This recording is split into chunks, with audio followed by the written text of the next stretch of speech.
Eduardo Madeira é um ator, um autor de textos, de livros, faz rádio, teatro, enfim. Não sei, no mundo da comunicação, o que é que lhe falta assim fazer, Eduardo Madeira? Se calhar falta-me fazer ainda tudo, espero eu.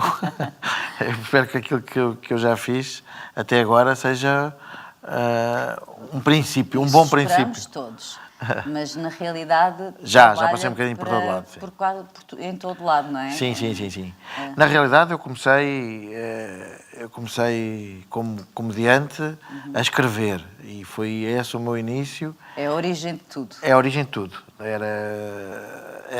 Não tive formação como ator, a parte de ator foi uma coisa que foi surgindo com o tempo, mas era um aluno de Direito, finalista, quando comecei a escrever, para o Hermano José e depois do Contra-Informação e o Conversa da Treta. Portanto, anos 90, estamos aí nos anos 90, exatamente. Finais dos anos 90, 97, sim. 98. E pronto, e a partir daí comecei a escrita de humor de forma profissional e depois as coisas foram acontecendo aos poucos. Mas isso não começou do nada, não é? Ou seja, não se começa a escrever, ainda para mais num registro humorístico, assim, de um dia para o outro. O que é que havia já em si antes que apontava para aí? Era uma pessoa particularmente observadora, particularmente sarcástica, desde criança ou não? Sim. Quer dizer, sempre tive essa apetência especial por escrever e também um bocadinho pela comédia. Se bem que a comédia é uma coisa que eu acho que nós não escolhemos a comédia é que nos escolhe a nós, não é? Mas a escrever e a capacidade de observação e isso tudo surge muito antes. Eu creio que eu nunca mostrei a ninguém, mas eu devo ter poemas para aí com 13, 14 anos, coisas até poemas de amor e não sei o quê. Como é óbvio, nunca os mostrei a ninguém porque tinha vergonha, não é? Mas esses não eram para rir.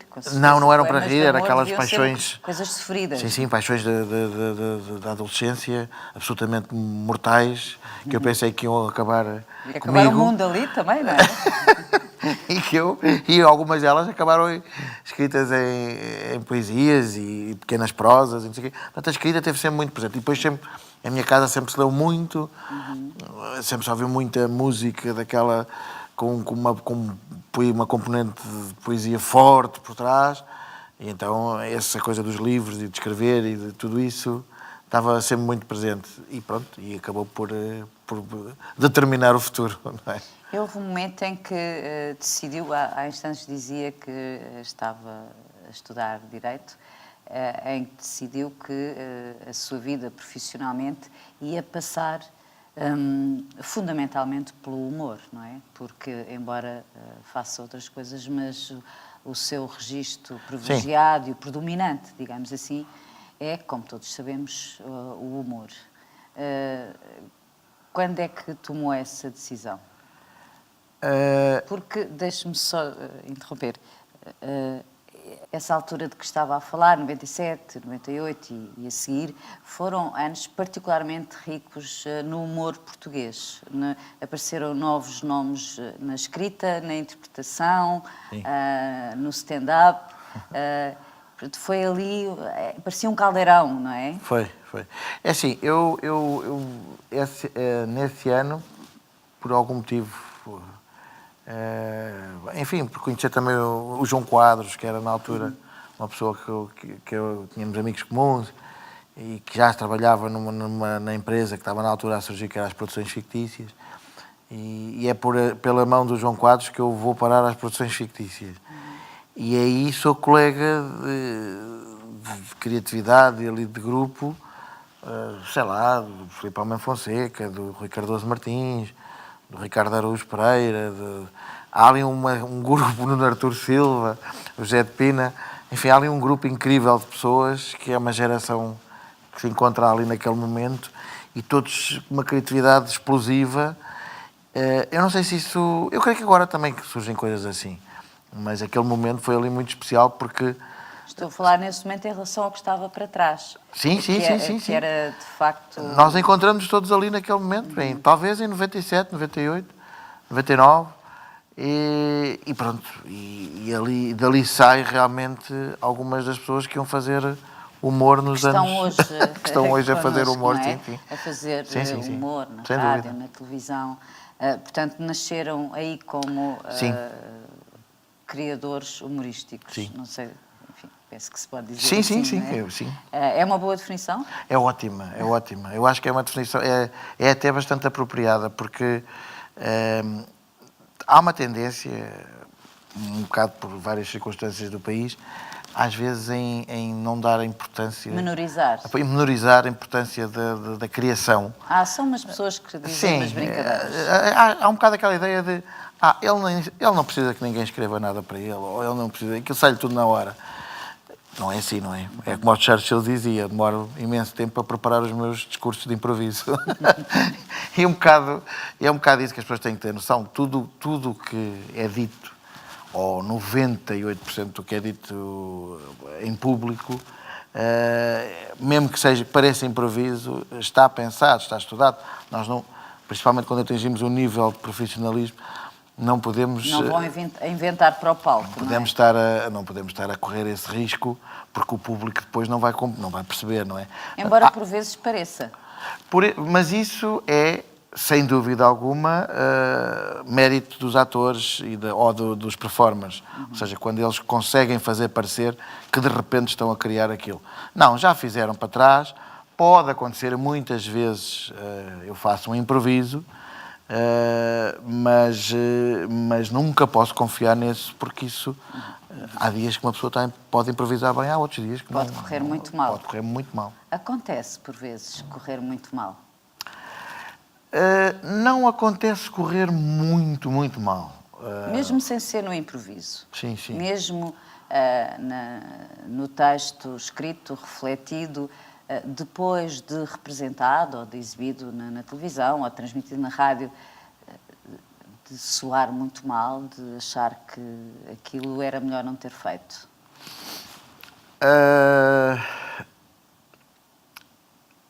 Assim, eu acho que é normal que aconteça. Sim, não é isso que está em questão. Exatamente. Mas acontece, por vezes. A mim não me... Isto parece um bocado pretencioso, a mim não me acontece muito. E às vezes até me preocupa, porque se calhar penso assim, não estarei a ser experimentalista suficiente para que hajam pessoas que digam não gostei. Porque quando nós damos um salto, quando nós queremos fazer uma coisa diferente do que estamos a fazer, muitas vezes as pessoas não percebem. Olham e dizem, isto não é o que é que ele está a fazer agora, isto não é o que ele costuma fazer. E não percebem logo. O público às vezes não percebe logo. Mas é nesses saltos que nós evoluímos, mesmo que haja um erro, mesmo que haja ali uma hipótese de falhar, na verdade é nesses saltos, é quando saímos fora da nossa zona de conforto e experimentamos uma coisa nova, que realmente estamos a evoluir em termos de trabalho. A propósito de público, um dia o Raul Sonado, numa conversa que tive com ele, dizia-me, sabe, o público às vezes também não tem talento. E ele queria dizer com isso que, por vezes, por mais que o ator ou os atores estivessem bem, parecia que havia uma conjugação na sala de falta de empatia, de receptividade por parte do público, que por mais que a coisa estivesse a correr bem, não corria bem. Pode acontecer. E eu achei esta expressão maravilhosa. Ótimo. Pode acontecer. Nós fazemos, por exemplo, temos um espetáculo, não é? E fazemos o espetáculo e na maioria das vezes que dizemos a piada, as pessoas riem muito naquela piada. E de repente vamos a um sítio qualquer fazer o espetáculo que já fizemos 100 vezes e de repente dizemos a piada e parece que as pessoas não riram ou não riram tanto. Acontece. Não sei se o público não tem talento, não sei o que é que aconteceu ali, mas houve qualquer coisa. Enfim. E há também casos em que uma piada mais fraca em 90% dos sítios resulta muito bem noutro sítio. Portanto, não sei, são coisas... Acho que faz parte. O Eduardo Madeira gosta mais de escrever ou da exposição do trabalho? Eu gosto mais de fazer comédia. Eu gosto muito de fazer comédia, seja de que forma for. Eu até acho que o cartoon, tudo o que eu puder fazer em comédia sempre me interessou. Daí que eu já experimentei tudo. Apesar de não ter grande talento para a música, a música sempre foi uma Ai, não componente... tem talento. Não tenho muito. Se tivesse, arriscava mais. Mas sempre utilizei a música nos meus espetáculos. Pois, por isso. Sempre toquei, sempre cantei. Mesmo que as pessoas digam... Porquê? Puxei para o lado cómico. Utilizei a música a meu favor. Defendeu-se assim, não é? Não é? Pronto. E defendi-me a mim. Como um baladeiro muito particular. E muito particular. E o que é que acontece? Isso é precisamente a minha vontade de experimentar tudo o que há para experimentar na comédia. Uma das coisas que eu não... Há, se calhar, 15 anos, 20, não fazia ideia que poderia um dia ganhar prémios como ator de comédia. Não passava para a cabeça. Achava que ia ser escritor toda a vida, a escrever. Mas ganhou. E ganhei prémios como ator de comédia e fiquei tipo, uau, como é que foi possível? Portanto, a partir Seria daí... mais estranho se ganhasse como ator, não é? Sim, se calhar o próximo Noutro passo é um registro. Oscar. Pode ser que eles se enganem. Mas não respondeu à minha questão. Gosta mais de estar a produzir, a conceber um texto, um espetáculo, ou gosta de aparecer na televisão, de estar num palco? Eu Onde é que acho se sente melhor? Já percebi. Eu acho que o sítio onde eu me sinto, onde eu me senti melhor até hoje, foi no palco a fazer textos meus. Ou seja...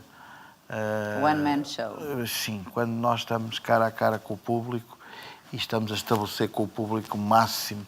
Eu acho que ali naquele momento é quase perfeito. Quando as pessoas estão a rir muito e nós sentimos que estamos com elas e a conduzi-las para um momento incrível, eu acho que aí é quando eu me sinto no zénite.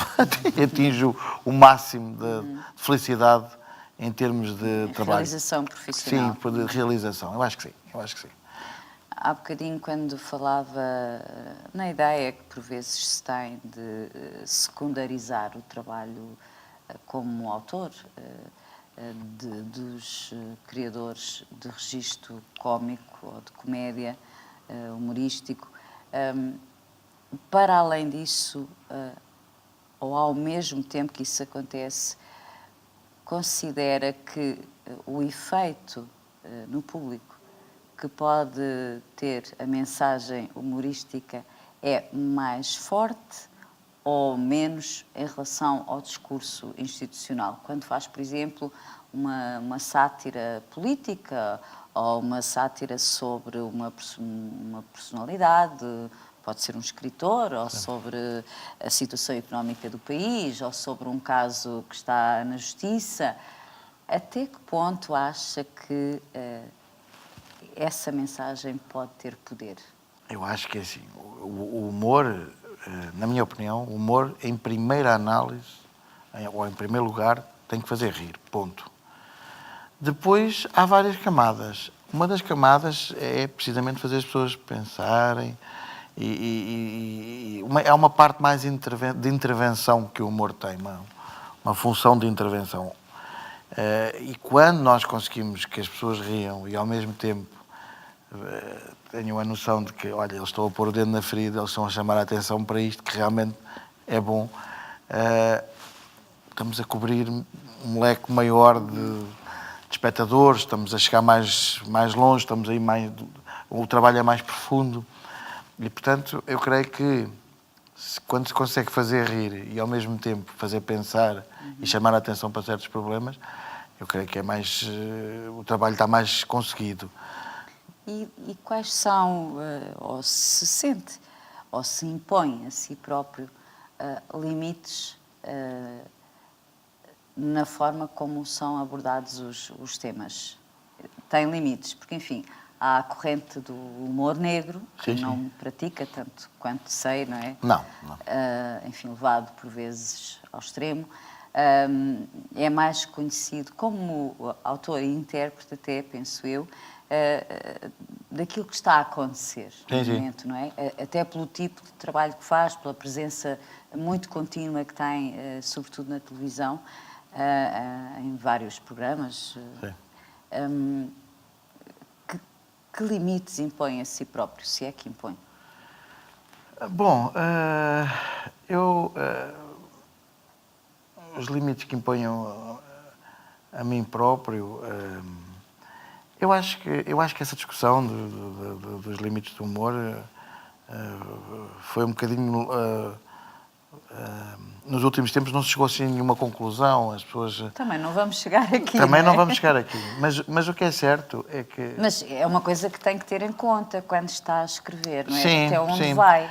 Eu confesso que às vezes me incomoda um bocado alguma tendência de politicamente correto estar a estabelecer cada vez mais limites, por exemplo, aos humoristas e aos comediantes, no sentido de que nós estamos só a fazer comédia, nós não estamos a falar a sério.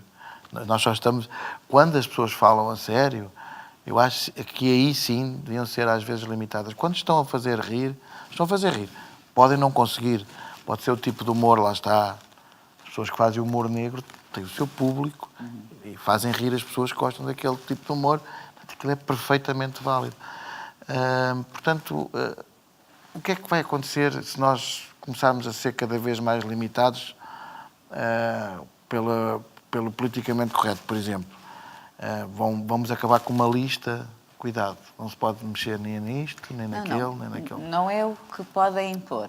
Eu perguntei o que impõe, se impõe a si próprio. Por exemplo, tem temas tabu, temas sobre os quais não gosto de Não tenho brincar. temas tabu. Tenho algumas piadas de humor negro, não faço aquele humor negro brutal, mas tenho algumas piadas... Não tenho assim os limites são... O bom senso? As coisas que me fazem rir, talvez. Bom senso. Um bocadinho. Os comediantes não têm muito bom senso, Tem que são ter um conhecidos bocadinho por não terem bem esse chip.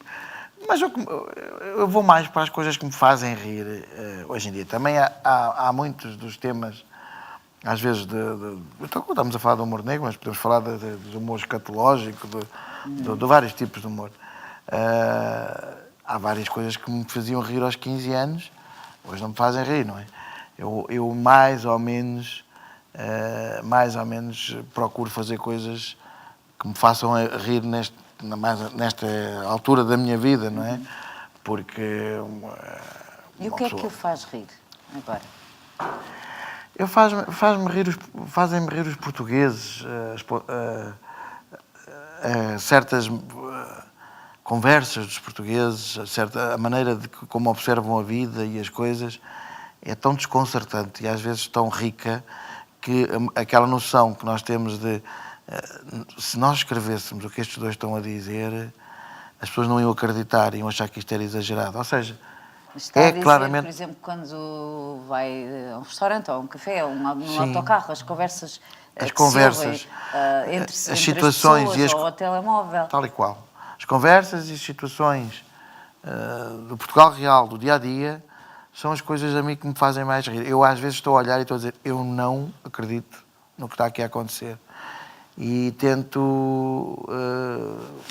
Mas isso é excelente como matéria para trabalhar. É um poço sem fundo. Para um Portugal é um poço sem fundo. Está ali mesmo. Se calhar os outros países também, não é? Nós falamos no nosso, conhecemos melhor. Sim, eu acredito que a América, com o presidente que tem neste momento, também seja um poço sem fundo em termos... Para os comediantes deve ser...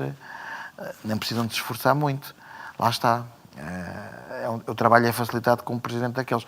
Mas Portugal também tem tanta coisa para onde pegar, desde a política, o futebol, até o português. Só que é assim, eu na verdade, na política, o que é que acontece? Às vezes já perdeu um bocado a piada, não é? Quando nós estamos a tentar denunciar e a fazer um sketch sobre certa situação e estamos a pensar, isto até é triste, porque não deveríamos estar a falar disto e isto é quase o que aconteceu. Nós estamos a fazer uma coisa que é praticamente aquilo que aconteceu. E no futebol também. Enfim, o estado em que está o país, às vezes leva-nos a admitir que fazer comédia não é muito diferente do que acontece na realidade. E como intérpretes de figuras Sim. reais, não é? É conhecida a capacidade do Eduardo Madeira de se transfigurar. Tem assim um da sua predileção? Alguém? Sei lá, Construir, imagino eu, construir, permita-me a expressão, um boneco a partir de uma pessoa que vemos todos os dias, por exemplo, na televisão, não é fácil, não é? Não é fácil. Exige muito trabalho, exige estar a observar a pessoa, mas eu acho que há pouco tempo aconteceu-me aquela que era a última barreira e a que me preocupava mais, porque houve a ideia de fazer uma imitação do Hermano José, que era o meu ídolo de miúdo, tipo, é o mestre e tal, é o comediante da nação, digamos assim, e surgiu a ideia de eu fazer o Herman com a mãe, com a Estrepitosa. Foi uma ideia sua? Não, a ideia surgiu entre amigos e depois foi levada para o dono de estúdio e depois foi aproveitada e fizemos.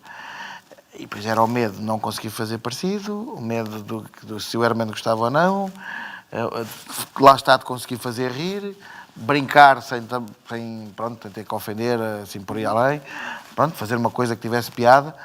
Portanto, havia ali uma série de nuances que contribuíam para o sucesso ou não da coisa.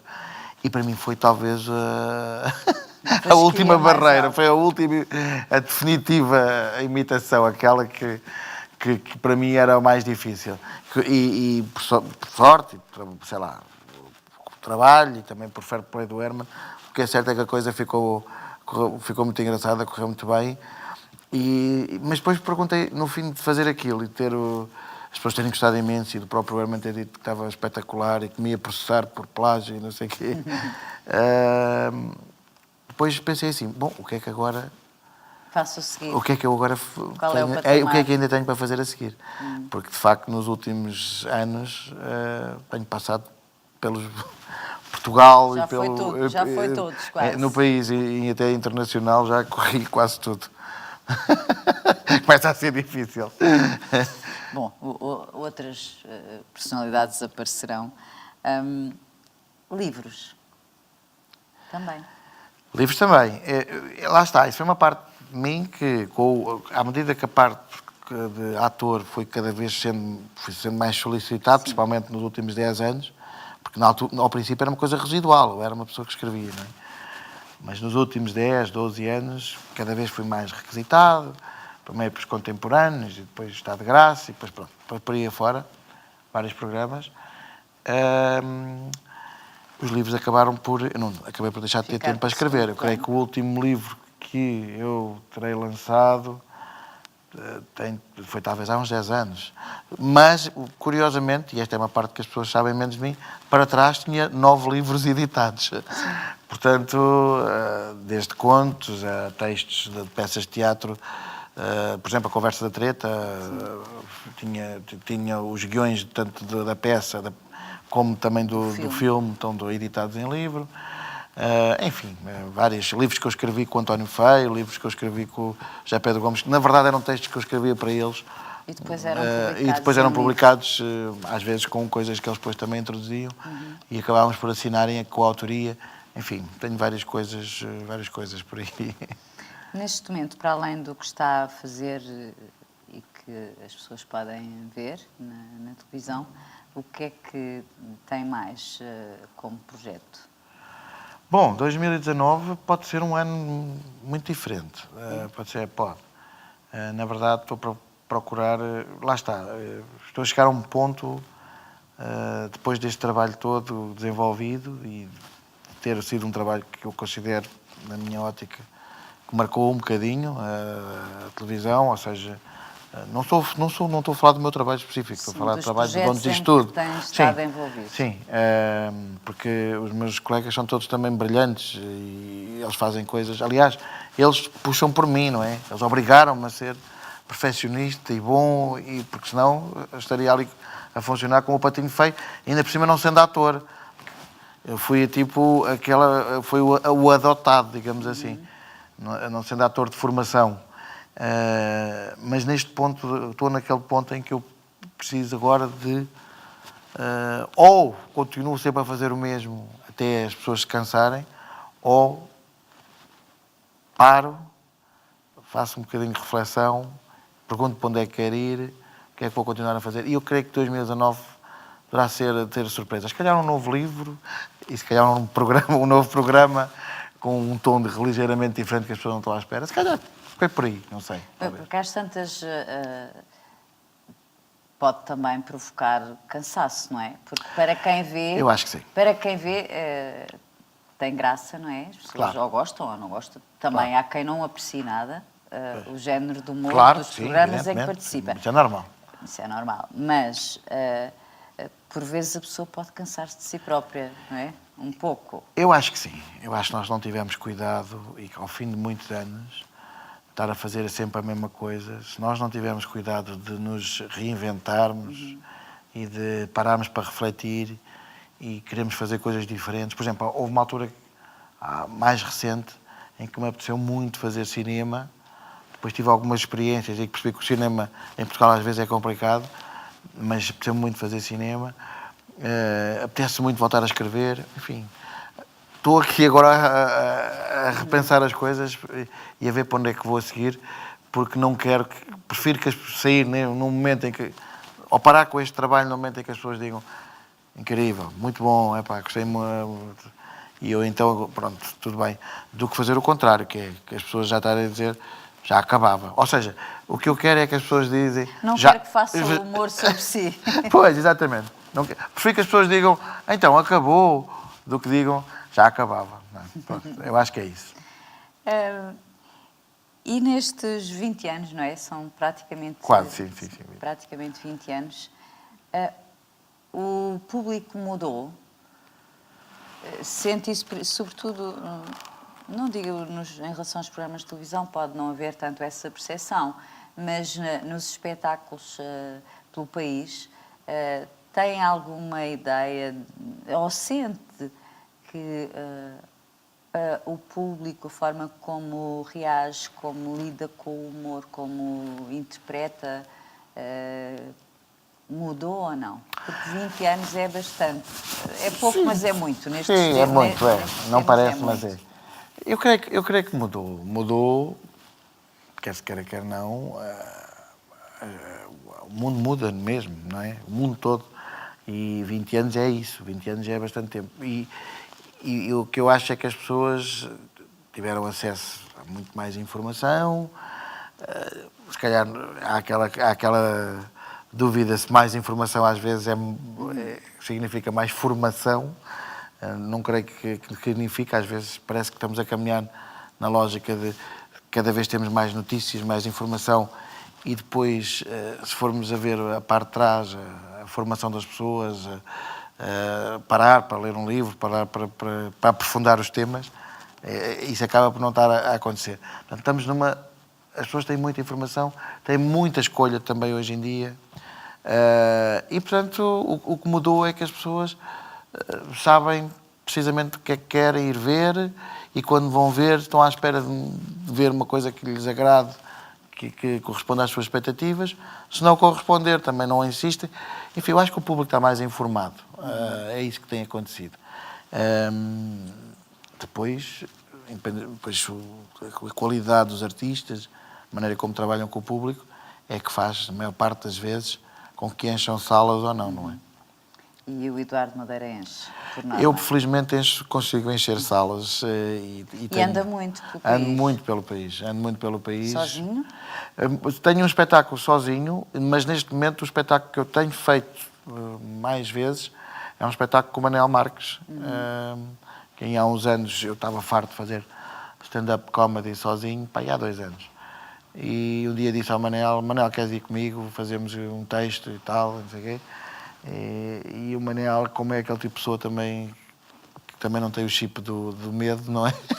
Atirou-se de cabeça E esse espetáculo a gente já lhe chama na brincadeira, e acho que vamos pôr o nome oficial de Never Ending Tour, porque eram para ser 21 datas, e neste momento já vão para aí 50 e tal, e acho que para o ano vamos fazer outras tantas. Portanto. Isso é curioso também porque revela uma outra característica do seu percurso, do seu e de outros companheiros de trabalho, que é uma forte rede de cumplicidades.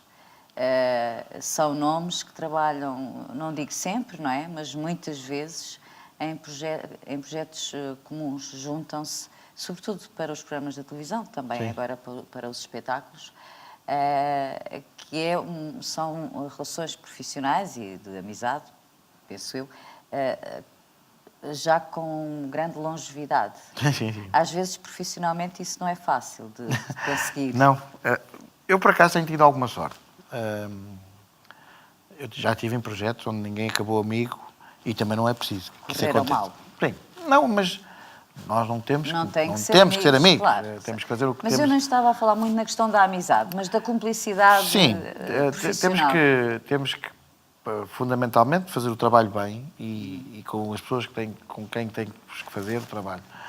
Mas eu, na verdade, tive sorte. Eu tive projetos ao longo da minha vida. Por exemplo, os contemporâneos que eu falei há pouco, foi um deles. Foi um dos projetos mais importantes da minha vida, porque não só fiz amizades que até hoje duram, como tive pessoas que eu consideravam, lá está, na altura eu escrevia também o programa e comecei a aparecer mais vezes como ator. E foi o próprio Nuno Lopes e a Maria Rueff e o Bruno Nogueira, não sei o quê, que começaram a dizer, isto só pode ser feito pelo Madeira. Isto só pode ser...